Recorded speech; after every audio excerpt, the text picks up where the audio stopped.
Happy Friday morning, everybody. Welcome into Morning Jox here on Jox 94.5. Appreciate you making us part of your weekday each and every morning here as we set off on another weekend. And this will be our last day of shows here before we are in Atlanta next week for SEC Media Days. So a lot of excitement there about what we are going to hear from Alabama, Auburn, as well as the 14 other member institutions of the conference. And of course, the Commissioner Greg Sankey, as I think we all imagine the college football playoff format. And those discussions will be a heavy topic of conversation next week, just like they were earlier this week at Big 12 Media Day. So a lot for us to get into. But hey, Damien, it's Friday. We made it through another week and can't complain about that.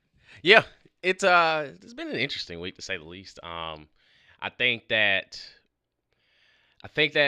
early on, AJ McCarron kind of ruled the day yesterday. It was kind of one of those things where you got it from both sides. Like, you got Auburn fans that were rightfully upset, but there were also Alabama fans that were upset as well. Of just, we appreciate what you did for the University of Alabama, but you kind of put your foot in your mouth. But he's also just getting started in this media space, and it comes with a lot.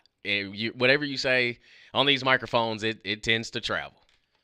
Yeah, and I think yesterday, just again, this is just based on what we saw here on Jocks with y'all, our great listeners, and our interaction with y'all, either on the phone line, text line, social media, whatnot. But I feel like the majority of Alabama fans that we heard from yesterday actually did not support a lot of what he had to say. Now, in the sense of, I think a lot of it was, yeah, I mean, okay, from a football standpoint, yeah, we get it. Like, if you want to go to the NFL, Alabama's probably a better spot for you to do that. But, insinuating that people are dumb for going to Auburn, or, even it's just it goes to show there is class in the rivalry, I think. Just when you have Alabama fans that say, okay, maybe that's a little too far. That's not something that we necessarily all agree with. But hey, you know what? He'll figure it out. That's what happens. As you will learn, you can be a fan of a program or a school, and you can support them. And even in his case, I'm sure Greg would be able to relate to him on the amount of times that Alabama fans have said they don't like Greg for the way that he says certain things. So it's just part of being in the business. But I did think it was interesting that maybe didn't get as much love from the Alabama fans as that was expected. But yeah, that was the big drama yesterday. And so today we are going to start previewing, as I said, SEC Media Days and taking a look ahead to that. And how are we going to do that, Damien? With a ranking of the best head coaches in the SEC. So the Sporting News was very nice to go out and put out a list ranking all 16 head coaches ahead of Media Days. So we will share that with you coming up here in a little bit. And Alabama fans probably going to be pretty happy. Auburn fans maybe not as happy, but I don't know. Some of you might agree with the list. So we'll share that with you coming up here in just a little bit. But before we get into college football stuff, do want to recap real quick last night, like we do each and every day, even though I know at this point a lot of you probably wish we would just stop because you don't want to hear about it yourself. But that would be the Atlanta Braves, as they were in action last night with the Oakland. Sorry, not the Oakland. Just the Athletics. I forgot. We can't call them the Oakland Athletics anymore. It's a hard habit to break. It is. It's just like Jocks, like some things, you just got to get used to a little bit. But you have, so Atlanta, they were taking on the Athletics last night. The Athletics go up 3-0 in the first inning on a 3-run home run. Then Atlanta would battle back and take a 4-3 lead in the seventh. You had Sean Murphy with an RBI double, Jerkson Profar with a 2-run home run in the fourth inning to tie it up at 3. Then Ozzie Albies hits a solo shot in the seventh to put you up 4-3. Then you have everyone's favorite player on the Athletics, Nick Kurtz, who hits a home run in the eighth inning to make it 4-4. And then you go to extra innings, and Soderstrom hits an RBI single in the bottom of the 11th to walk it off for the Athletics. So they take 2 of 3 from Atlanta. Spencer Strider last night, 6 of 2/3, 3 earned runs, 11 strikeouts for the Braves. So overall pretty solid outing from him. You can't ask for a whole lot more than that. But the good news is at least Landrum was wrong. He said he bet last night that the Braves wouldn't score more than 3 runs and they would lose. And they scored 4 runs, but they still lost. So unfortunately, not a great series there for Atlanta. They're now 40-52 on the season, and you have one more series coming up before the All-Star break next week, which will be in Atlanta at Truist. If you have somehow missed that, but they will be taking on the St. Louis Cardinals. So. A chance against a pretty good team to maybe get a little bit of momentum going into the All-Star break, but let's be honest, it's just not looking super great right now. But that game is going to be 7:15 tonight, first pitch here on Jox. The Braves now 13 and a half games out in the National League East. And as it stands in the wild card right now, if you're an Atlanta Braves fan, you are 10 games back. So a lot of ground to make up there, and I know it's been a long season for a lot of you, and we will see what the trade deadline holds for the Atlanta Braves. But do want to give a quick update, just real quick, around Major League Baseball. Also, shout out to my team, the New York Yankees, last night. They were, after 7 innings, were being no hit, and they were down 5-0, and they came back and won in Yep. extra innings on a sac fly by Aaron Judge and a fantastic slide by Volpe to get him in there. So that was very impressive. Have to shout out my New York Yankees last night for their win. But And also, a Yankee will be representing a home run derby too. yeah, Jazz Chisholm is going to Yeah. be in the home run derby. He's not the first one that comes to mind when I think of No. when it comes to dropping home runs there, especially as a Yankee. But shout out to Jazz. Yeah, no, he's good, man, and it'll be fun. I always get scared when people do the home run derby on like the team you root for because you just don't want it to mess up their swing. Because there's guys in the past have said, yeah, I mean you're trying to put on a show and it Right. can maybe mess some things up for a couple weeks after the All-Star break. But yeah, it'll be cool to see him represented there. And I'm still trying to. I'm telling Landrum he needs to get Barrett. I don't want tickets to the home run derby or the game. I want to be one of the kids on the field catching the fly balls during the home run derby. That's what I want. Yeah, that sounds like a bucket list thing. Yeah, It's like, I've always thought that would be so much Yeah. fun. I mean, I could see you going out there, shoving a little 7-year-old out the way because you're trying to get, an out. Well, it would just be really sad because they'd probably, someone would be like, oh, okay, he's probably going through something really rough and he just really wanted this opportunity. And it's like, no, that's just Sorry, a 29-year-old dude out there. Like, really? Like, there's nothing wrong with him. No, he just living the he dream. really just wanted to do this. Like, okay. But it'll be fun next week in Atlanta regardless. I'm sure a handful of you are going to be making your way over there. But quickly, as we do approach the All-Star game, just a quick update around baseball. In the American League, you have the Blue Jays in first place in the AL East. They're up 2 games on the Yankees. The Tigers in first place in the Central. They have a 13-game lead over Kansas City in the Central already. And the Houston Astros with a 7-game lead in the NL West right now. You have the Phillies with a 1.5 game lead over the Mets in the NL East. The Cubs have a 2-game lead over the Brewers in the NL Central, and the Dodgers with a 5-game lead in the NL West. So that's where things currently stand as we approach All-Star Week. So yesterday, if I don't know how many of you may have seen this, but a former, a lot of you from his time at Georgia, a great player at Georgia, also some of his time on television. That would be one Mr. David Pollock. So he does a new podcast now. And I'll be honest, I had never listened to this podcast before yesterday. But it's called See Ball, Get Ball with David Pollock. And he had a very special guest yesterday that was a head coach of a football program here in the state of Alabama who's maybe faced a lot of questions about recruiting and his extracurricular activities. So Hugh Freeze was on this podcast with David Pollock yesterday, and this is him addressing the golf narrative as well as the recruiting narrative and just kind of more on the House settlement, Auburn's approach, and the media's perspective on all of it.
So that was Hugh Freeze yesterday on the See Ball Get Ball podcast with David Pollock. So a little bit to unpack there as he chimed in on his golf game and how he's not going to apologize for when he's gets done with practice or his duties for the day if he hits the golf course. He says he's never going to miss a day of camp to go play golf or anything like that. And some interesting comments on recruiting as well. And that's kind of where want to continue this. Hearing that again from Hugh Freeze as an Auburn, if you're an Auburn fan, does that make you feel better when you hear them talk about it more? Does it make you feel more confident that they have the right idea and you're on the right path? Does it make you less confident, or is it really just kind of a non-factor? And you're like, this is kind of the same thing we heard again. I think there's one thing in particular that I did want to pick out of that and bring up, but want to get your reaction as well. 205-834-9450 to Hugh Freeze and his comments on the podcast with David Pollock. We'll give our thoughts. We'll get yours next on Morning Jox.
619, welcome back into the Friday edition of Morning Jocks. Conrad and Damian here with you until 7 o'clock when we hand you off to McElroy and Kubelik in the morning. A reminder that we will be out at SEC Media Days in Atlanta on Monday with wall-to-wall coverage here starting at 6 a.m. So very excited about next week, and hopefully many of you are as well, as, again, it is for a lot of us the official kickoff of college football season, and you can taste it right about now. So looking forward to a big week next week.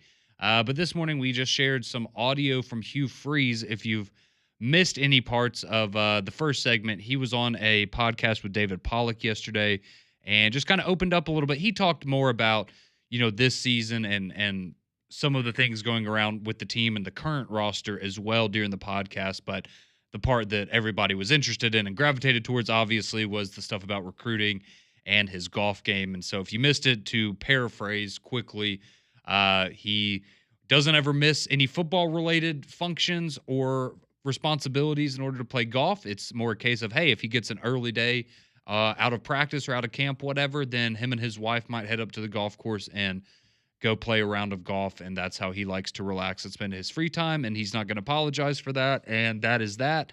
And on the recruiting front, he continued to essentially just double down on what this new philosophy is for Auburn of kind of playing wait and see until August 1st. And the one thing that, I thought was interesting was at the end of the clip, he brings up an example of, well, if I want to go out and recruit or saying that, I guess people have said, well, why didn't you go and recruit this wide receiver? And I think we can, again, not putting words in anybody's mouth, but I think we can all assume that you're probably talking about Sadarian Morgan, who is a 5-star receiver in the state of Alabama, who committed to Alabama last week. And, his response to that scenario was essentially, well, if I have receivers on my roster that I already like and I want to keep for next year, well, why am I going to go promise that money to some high school kid when I'd rather have that money ready to bring back a Cam Coleman, Malcolm Simmons, Perry, one of those guys you already have on your roster. And while I understand that mindset, and I can absolutely understand where that would cause, problems and force you to make some interesting decisions as far as recruiting goes, I totally get that.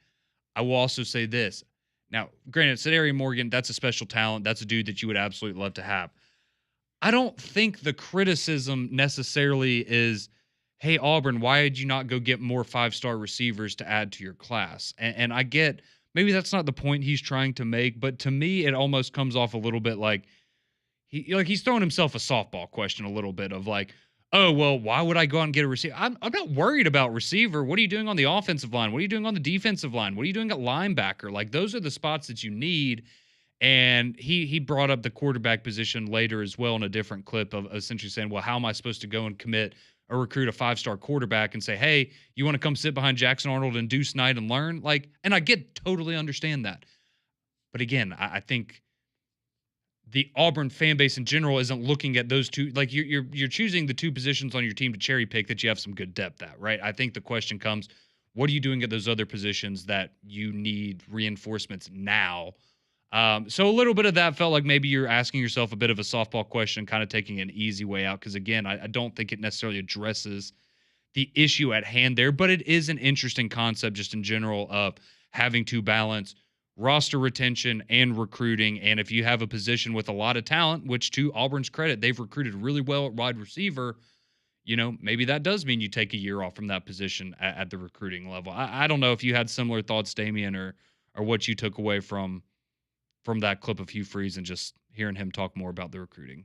I understand kind of what he's saying as far as he's more worried about what the 2025 season is going to look like, and he thinks that, because it's the summer, it's going to take care of itself in the fall. And again, everybody talks about, what him and A.D. Cohen said about August 1st, where everything has to be in writing. Mm-hmm. And to me, I'm interested just to see what the landscape is going to look like on August 1st, because Auburn is the only school I've heard, look at that date and say, hey, read the room of August 1st and see exactly what's going to happen, because these guys can say they're committed, but once they kind of look at, if they don't sign or the ink isn't dry and they have some things in a quote unquote contract to see how everything goes, then a lot of these things could be different. So I think that for Coach Freeze, he understands what is at stake this fall, and I think that's where his focus is really on. Like it's he has to recruit, he has to continue to keep players on the roster for this season because he knows that in the event that something bad happens, then everybody's gonna be looking at him and asking the same questions that they were asking pretty much at this point of, well, why weren't you recruiting? If you know the future is going to look a little grim, at least put us in a good foundation. At least have some sort of foundation to fall back on. Which again, he's had 2 top 10 classes since he's been there. So it's again, all it comes down to is what you do on the football field. Like that is the end all be all. Because if we're here in October, November, and Auburn's, got about 7-8 wins, we're like, okay, well, yeah, remember talking about over the summer how he was golfing and he wasn't recruiting? Well, it's because he was focused and he knew what he had he knew what he had on his roster this fall. So I think that for Hugh, it's it, he has to be the one that's in front of it. So he has, and he does a great job of addressing just every single thing. Like he's right in front of. He's like, hey, I'm golfing. Like no ands, there's a buts about it. I'm not sorry. Like if I got some time, I'm gonna hit the links. Like it is what it is. But he made sure to say like I'm not skipping anything that has anything to do with football. But if we get done a little early, so be it. I'm gonna. That's his prerogative. He can do whatever he wants. But I think that what it comes down to is the results between the white lines. That's all that matters at this point. And I think that's where Hugh Freeze is really starting to hone in of, I got to make sure I have the roster that I need, and everything else will take care of itself on the back end. And I certainly agree with what you're saying, and where the emphasis seems to be on the upcoming season, because at the end of the day, right, if you have a bad season, it's probably not going to matter recruiting-wise, at least in Hugh Freeze's mind, because you're probably thinking, well, I'm not going to be there, right? So I really need to win this year, and I'm not going to, if you're taking the approach of we're prioritizing retaining our talent versus going out and getting new talent, I can't knock you for that, right? If you want to go to battle with the Jimmies and Joes you have in your locker room right now, then by all means, go for it. But I do think one thing that, some people might take away from that clip with the recruiting thing too is just the idea that people still love coming to Auburn, which I'm not saying they don't love going to Auburn, but saying people still love coming to Auburn. We haven't changed our approach at all.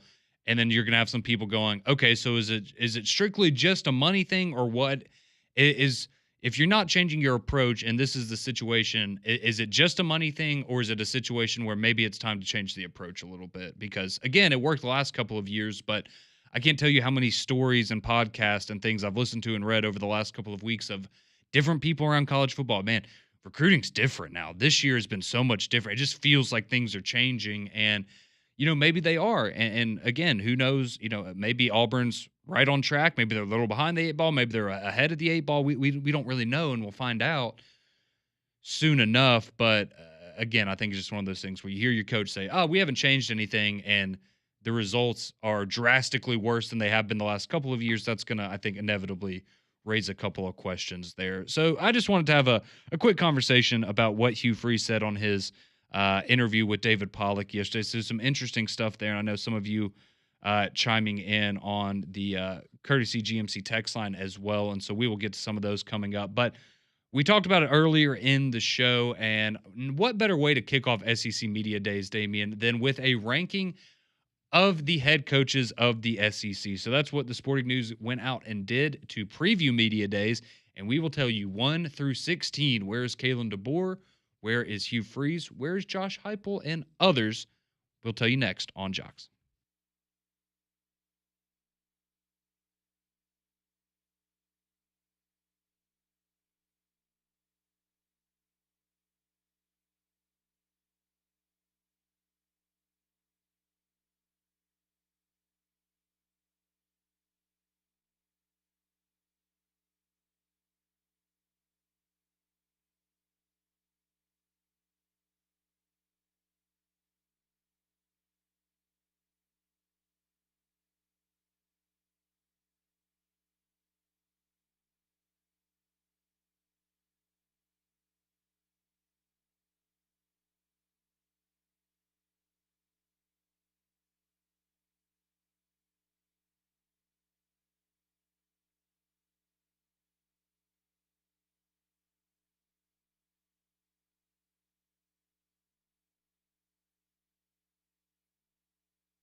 6:32 here on your Friday morning. Appreciate you making Morning Jox a part of your morning routine here. Conrad and Damien sharing with you, giving our thoughts on some of Hugh Freeze's comments about recruiting at Auburn as he was on with David Pollack on his new podcast here yesterday.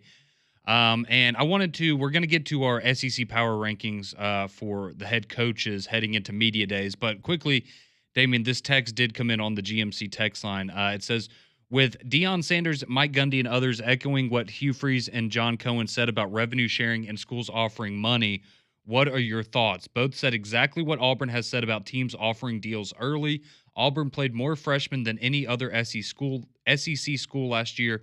That's more money to retain starters in their deal. It's not that hard to understand. Okay. So after hearing the stuff from the Big 12, does it make you believe that Auburn and Hugh Freeze have the right idea about this recruiting thing? Do you feel any different about it than you did on Monday? No. Okay. No. And also, I mean, if the biggest thing is the roster, so are you willing to sacrifice, let's say every 2 years, that you're going to be in the bottom part of recruiting because you want to keep the roster that you have? Is it worth it? Like, because if that's that, I get what he's saying as far as they're playing so many young guys that, like, it's hard to recruit. But that's the thing about college athletes, like, they're going to cycle year after year after year. So is it? I don't know. Like, I guess. Well, my concern would be is more quality over quantity now, and also maybe that's part of it. But I look at it as, okay, you're banking on retaining all this talent, which is great if you can do it. But you think none of these kids are going to go to the portal? And I'm not saying that is. I mean, that's any school, right? If you're sitting here planning out, oh well, I'm not going to spend money on recruits because we're going to spend money on retaining that talent. What guarantees do you have that you're going to be able to keep those kids there regardless, right?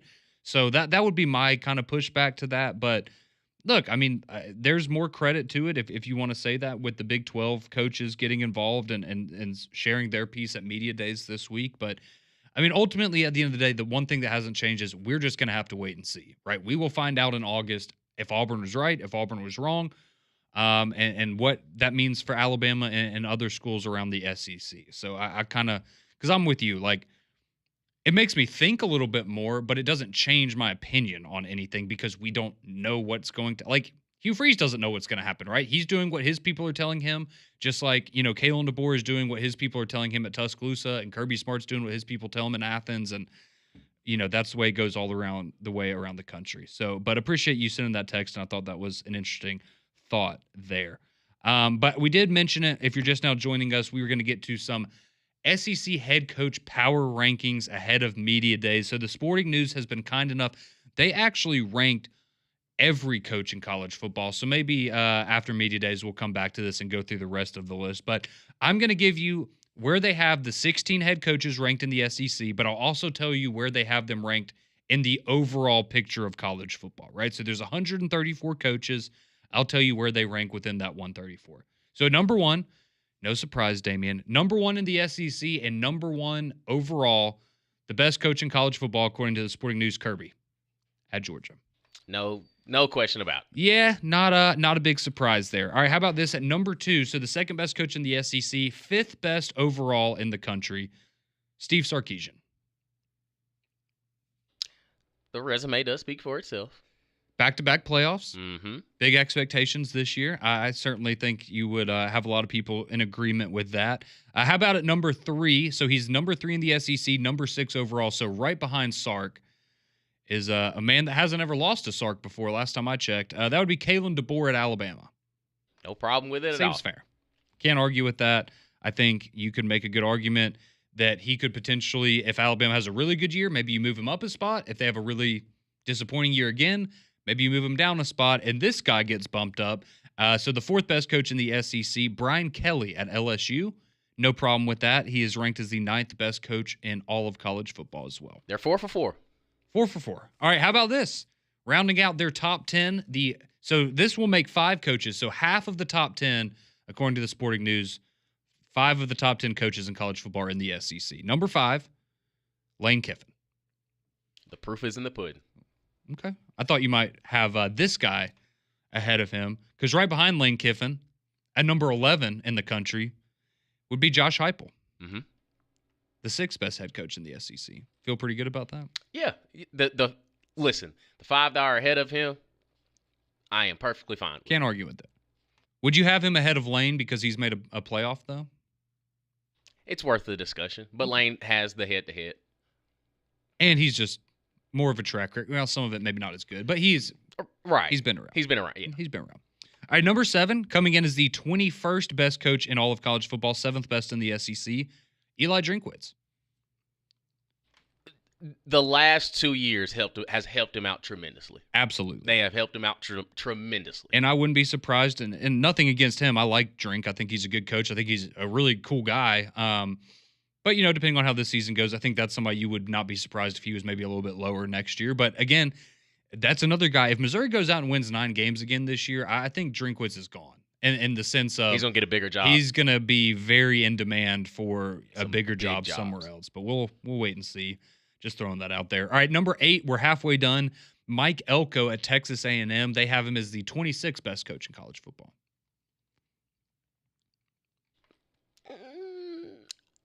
I would maybe have this guy behind him, a spot ahead of him. I would swap him. But to be fair, Mike Elko, what he did at Duke was incredibly impressive. And this is maybe some recency bias from last year. But at number 9 and the 40th best, so there's a little bit of a gap here. So Mike Elko was the 8th best coach in the SEC, 26 overall. Now we're going to number 9. They have him as the 40th best coach overall, and that's Shane Beamer. I would have those two swapped. I think, I don't think you'd get a lot of pushback on that. I think this one's interesting because this is somebody that may be on a even hotter seat than Hugh Freeze is this year, and that's Brent Venables at Oklahoma. They have him as the 10th best coach in the SEC, 41st overall. Again, you did have the big win over Alabama last year. You had a couple years ago with Dylan Gabriel when you were really good, but he's had 2 rough seasons in Oklahoma. He is 22-17 as a head coach. Yeah, and I guess when you get to this point, though, you have to realize that the other guys that are low on this list, maybe we like them because we know certain things about them or their program, or we like what they did last year, and we like, the expectations for this year. But when you go and look at the resume, it kind of makes sense. Because at number 11 is Billy Napier. They have him as 44th overall. And see, I would have him higher than Brent Venables. I would probably do that too, but his record would be worse than Brent Venables in the conference. I think I look at both of the programs in which they got him. Like, especially for Brent Venables. Like, Lincoln had that thing rolling. It was tailor-made for you. And you've gone out and hadn't really, had your end of the bargain. Whereas for Billy Napier,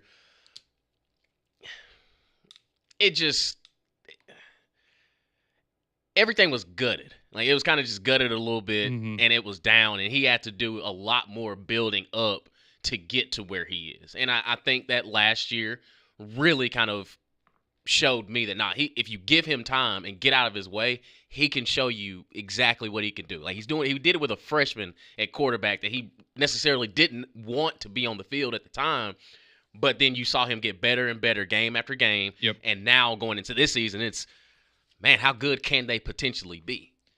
Yeah, I'm a bit of a believer in Sunbelt Billy this year. So hopefully we'll see if they can meet the expectations that have been set out for him. But I know a lot of people expecting a lot from Napier and the Gators this year. All right, moving along, there's somebody we haven't heard yet, so we got to keep going. At number 12, Mark Stoops at Kentucky. Probably would have bumped him down a couple personally. Hear me when I say this. He is 28-62 in SEC play. That's really good, Damian. That's 28 more wins than either of us have in SEC play. It's fair. That's really bad. That's bad. That is. It's not Chad Morris level, but it's not. It's good. atrocious. It's not good. But he's one of the highest paid in the league. But they love him. They do. Lexington. That's why it's a basketball school. They love him. That's absolutely right. All right, we got to keep going though, because we still haven't heard one coach here in the state of Alabama. So number 13, Sam Pittman at Arkansas. I would definitely bump him up a couple spots. Again, the disrespect. I think we're a little maybe biased towards Sam Pittman because we love the guy so much. But I mean, I think he's a pretty darn good football coach. It's just again at our, he's had some slim pickings of things to work with. But hey, you could also say that's his fault because he's running the program. But at number 14, here we go. Now found him. We found him. Hugh Freeze at Auburn. According to the Sporting News, Hugh Freeze is the 14th best head coach in the SEC, 53rd best coach in all of college football. Number 15, Clark Lee at Vanderbilt. He comes in as the 60th best coach overall. And last place, Mr. Jeff Lebby at Mississippi State, 79th overall. Can't. Yeah. But he's young, right? It's only his second year, or this is only his second year as a head coach. So a lot of time left for Jeff Lebby to make his mark there at Mississippi State. But if you're just now joining us, we went through the Sporting News. They ranked all of the SEC head coaches heading into media days. So your top three, Kirby Smart, Steve Sarkisian, and then Kalen DeBoer comes in third. And all the way down at 14 is Hugh Freeze and the Auburn Tigers. So we want to get your reaction, 205-834-9450, 1-800-239-9569. If you want to text or call in. And where do you think Kalen DeBoer and Hugh Freeze should be? Who do you think was maybe massively overrated, underrated? All that good stuff. We want to get your reaction next on the Friday morning edition of Morning Jox.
Welcome back into the Friday edition of Morning Jocks. Conrad and Damian here with you until 7 o'clock when we hand you off to McElroy and Kublik in the morning. Of course, they're with you 7 to 10.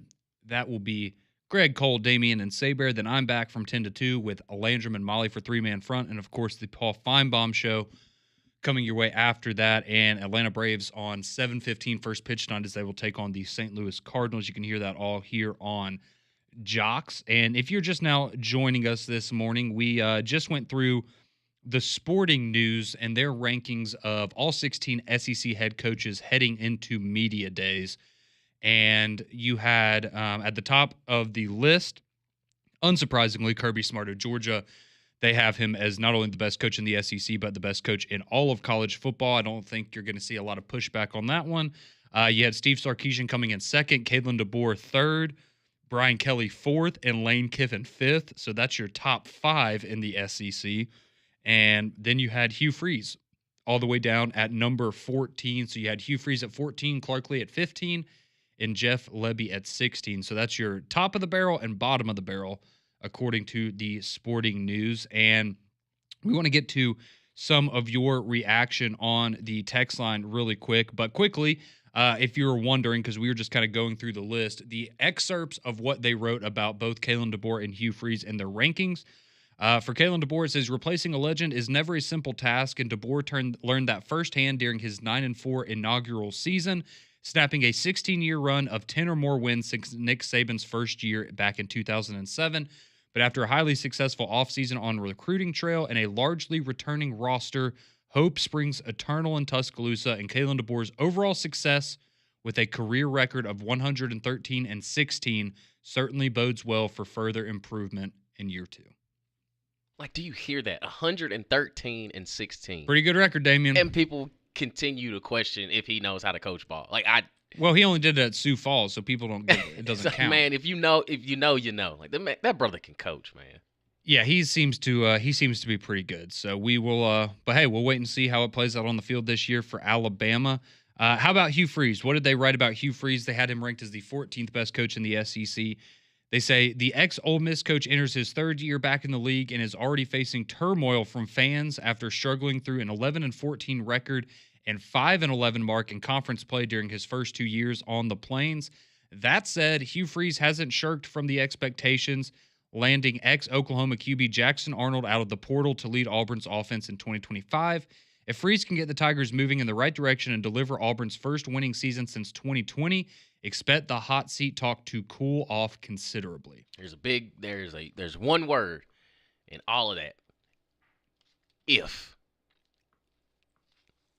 It's got to happen. It's possible. It is. It's on the horizon. You can see it. Yeah. You just got to go and get it. You don't have to have Peyton Thorne as your quarterback anymore. No, you don't. So it's already got to make right it work direction. with this guy, though. Yeah. Who was also benched at his old school. Fair. But he does have a win against sorry. Yeah, no, it's okay. It's okay. All right, let's go to the text line real quick, 205-834-9450. Get your thoughts on the college football coaching rankings. So this text comes in. Oh, man, this is a lot. All right. So they start off, after this year, DeBoer will be considered a top 3 coach in the entire country, which shouldn't be a surprise because look at what he did at Washington in just 2 years. They also add, where are Dabo and Ryan Day? Because Dabo has done more than Kirby and with less. I disagree with that. He has not won multiple national championships. But he says Georgia has some of the top talent in America and Kirby struggles against Alabama. And then he says Clemson and Dabo gave Saban his worst beating at Bama. Why don't people want to give Dabo more credit? He says Kirby should have 4 natties by now. Okay, if you want to argue that Kirby should have won another national championship, I mean, okay. Probably shouldn't have lost on 2nd and 26 to Tua in 2017. I think that's a fair one. But, well, first off, the idea that Ryan Day has done more than Kirby Smart is, well, both of them can't beat one team. Ryan Day can't beat Michigan. Kirby can't beat Alabama. But at least Kirby beat, the one time he beat them, it was in a national championship game. So we got to give him credit for that. He's also won multiple national titles. Again, like, your opinion's your opinion. I'm not saying you're wrong necessarily. I would be curious why you think Ryan Day has earned more credibility than Kirby Smart. He hasn't won as much. He doesn't have as good of a track record, and he doesn't play in the best conference in the country. So, or coach in the best conference in the country. That's just my thought on that. Let's see. When somebody texting in, if Hugh Freeze retires or gets fired this season, does Auburn go after Rhett Lashley? I think Rhett Lashley would probably say no. Be familiar? I still think Kenny Dillingham would be a name that you would go after, but I guess that's kind of similar to Rhett Lashley, with somebody that's been around the program and has now gone and took a team to the playoff last year. That would be interesting. Okay, someone's saying that Dabo deserves more credit than Kirby, and I think that's maybe more of a, if you want to look back in the past a little bit, you give it to Dabo as opposed to Kirby. And credit to Dabo. I mean, he took a Clemson program and turned them into, at one time, you could say, the best program in college football for a couple years. Yeah, I mean, it's 1 and 2, Dabo and Kirby. You can have either one at the top, and I wouldn't be opposed. It's like the resume speaks for itself for both of them. Josh from Tuscaloosa says Jackson Arnold is nothing more than Peyton Arnold 2.0. Or Peyton Thorne 2.0, excuse me. That would be a nightmare. Ouch. Don't want that to happen. I hope not. Lord knows I hope not. Wouldn't be good. Joseph chimes in. He says, my top 5 coaches in the SEC would be the exact same as their list. And he sent it in before us. So looky there. Do you work for the Sporting News, Joseph? But he had the exact same top 5 as them. He also adds, I agree with you guys about Drinkwitz. If they have another good season, he will leave for a bigger job. He'll be a big-time target, I would think. He's done quite well for himself at Missouri. And remember, it wasn't that long ago that we were like, man, is he on the hot seat? And now look where we are just, 2 or 3 years later. It's pretty remarkable. Somebody, fanboy, chiming in on recruiting, and he says, what's your thoughts on the prediction of the commitment today projecting for Alabama? And that would be 4-star edge rusher KJ Ford, who he is committing later today. He got those crystal ball projections to Alabama yesterday. So, I mean, it's looking good. Maybe a little under the radar. I don't think Alabama was in his top, when they do the graphic of, hey, we've got 5 schools left. I don't think Alabama was in one of those, but they are trending very well there. So potentially another big recruiting day for Alabama. But appreciate all of you chiming in with your thoughts on the text line about Hugh Freeze, the coaching rankings for the SEC.